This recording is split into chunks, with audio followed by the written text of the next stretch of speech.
আমি কোনো কথা শুনতে চাই না। লিটনের বউ যাচ্ছে, শাওনের বউ যাচ্ছে, পলাশ পণ্ডিতের বউ যাচ্ছে, আমার বউও যাবে। ঠিক কাজ করছো, এবার আমি যাবই। দেখ ভাই, তুই আমারে বুঝাইতে আসিস না, আমার বউ যাবে মানে যাবে। তুমি কারো কথা শুনবা না, এবার আমি যাবই। আমার বোন নাম লাগ টুম্পা। আচ্ছা বেবি, সবাই কোথায় যাচ্ছে আর আমি কোথায় যাব? পাগলা গারো দে বেবি। এই কই তুমি, এইদিকে একটু আসো তো।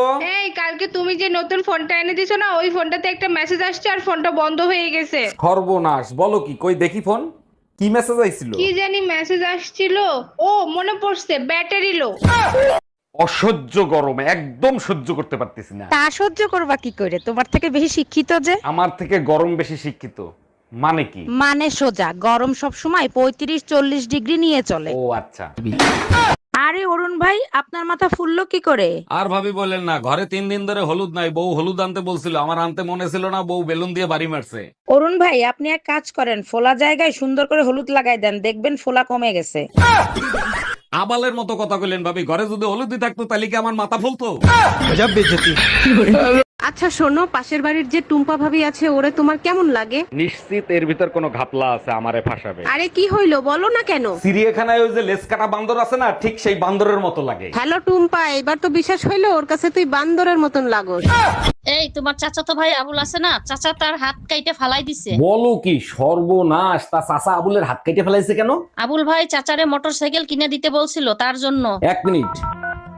হ্যালো আবুল, খবরদার ভুলেও চাচার কাছে বিয়ে করতে চাইস না, তাইলে কিন্তু মেশিন গুড়া দিয়ে কেটে ফেলাবে। আচ্ছা, অচেনা কোনো জায়গায় তোমার মোবাইল আর আমি যদি হারিয়ে যাই, তাহলে তুমি কোনটা খুঁজবা? অবশ্যই মোবাইল আগে খুঁজবো। আমি জানতাম মোবাইলই খুঁজবা, কারণ আমার থেকে তুমি মোবাইলকেই বেশি ভালোবাসো। ভালো আমি তোমাকেই বাসি, থানায় ফোন দিতে হবে না তোমাকে খোঁজার জন্য। ওরে আমার সোনা, তুমি আমারে এত ভালোবাসো? मौत को छू के হ্যাঁ শোনো, আমি জীবনে কোনোদিন পাহাড়ে উঠি নাই, আমাকে একটু পাহাড়ে উঠাবা? নিচতলা থেকে 3 তলায় উঠতে তোমার কষ্ট হয়, অত বড় পাহাড়ে তুমি জীবনে উঠতে পারবা না। পারি কিনা সেটা পরে দেখা যাবে, আগে বলো যদি উঠতে পারি তুমি আমারে কি দিবা? যদি তুমি উঠতে পারো তাইলে তোমারে ধাক্কা দেবো। টুম্পা, এই গরমের ভিতরে এইখানে বসে রয়েছো কেন? চলো ছাদে যাই, ছাদে যাই ঠান্ডা হাওয়া খেয়ে আসি। তুমি যাও তো, আমাকে বিরক্ত করো না, একদম ভালো লাগতেছে না। আরে বাবা, তার জন্যই তো বলতেছি ছাদে চলো, ছাদে যাই ঠান্ডা হাওয়া খেয়ে আসি, ভালো লাগবে। এই মাত্র খেয়ে উঠছি, আমার পেটে এক ফোঁটা জায়গা নেই, তুমি যে খাও। তোর বাপের জন্য তো মানিজ্জত কিচ্ছু থাকলো না। দেখো, বাপ তুলে কথা বলবে না। কি করছে আমার বাপ? যেই বয়সে নাতি কোলে নিয়ে থাকার কথা, সেই বয়সে নিজের মেয়ে কোলে নিয়ে থাকে। দেখো, আব্বুর মুড আজকে ভালো আছে, তার সাথে ভালো ব্যবহার করবা। তোর বাপের থামা, তা নাহলে সামনের বার আবার সুসংবাদ শোনাবে। আচ্ছা বলো তো, দুনিয়াতে প্রথম বউ আসছে নাকি শাশুড়ি আসছে? শাশুড়িও আসে নাই, বউও আসে নাই, প্রথমে শয়তান আইছে। আসসালামু আলাইকুম আম্মাজান, শ্বশুর আব্বা কি আছে? থাকলে তার কাছে একটু দেন তো। ওয়ালাইকুম আসসালাম জামাই, তোমার শ্বশুর তো বাজারে গেছে, জরুরি কিছু দরকার হলে আমাকে বলতে পারো। বিয়ের সময় 50 ইঞ্চি টিভি দেওয়ার কথা ছিল, আপনারা টিভি দেন নাই কেন? আরে জামাই, দুইটা টিভি দিয়ে কি করবা? আমার মেয়ের আল্ট্রাসাউন্ড করে দেখো, ওর ভিতর টিভি আছে।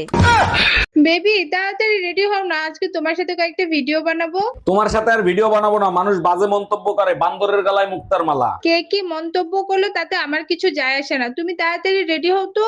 তোমার কিছু আসে যায় না ঠিক আছে, কিন্তু আমার আসে যায়। কেউ তোমারে বান্দর বলুক, এটা আমি সহ্য করতে পারি না।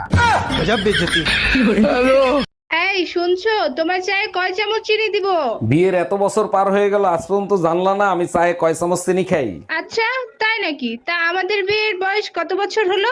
আচ্ছা তুমি এক কাজ করো, 2 চামচ চিনি দিয়ে দাও।